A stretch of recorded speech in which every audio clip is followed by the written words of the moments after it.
નમસ્કાર મિત્રો, વ્યાસ પંચાંગ શાસ્ત્ર મિત્રોના જય મહાદેવ.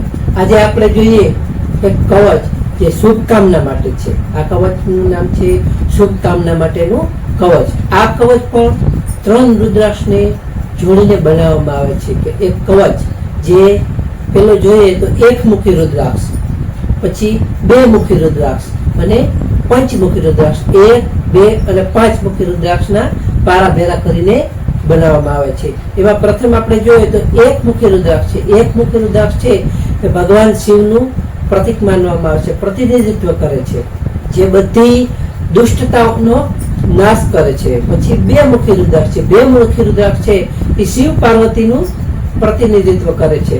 જે 5 મુખી રુદ્રાક્ષ 5 તત્વોનું પ્રતિનિધિત્વ કરે છે.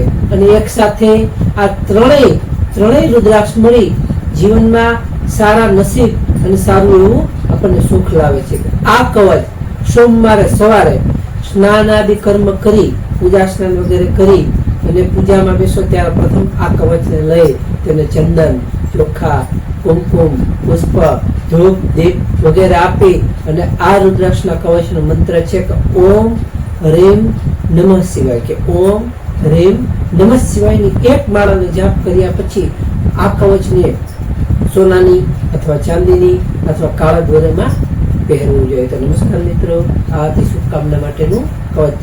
લાઈક કરો, શેર કરો અને સબસ્ક્રાઇબ કરો.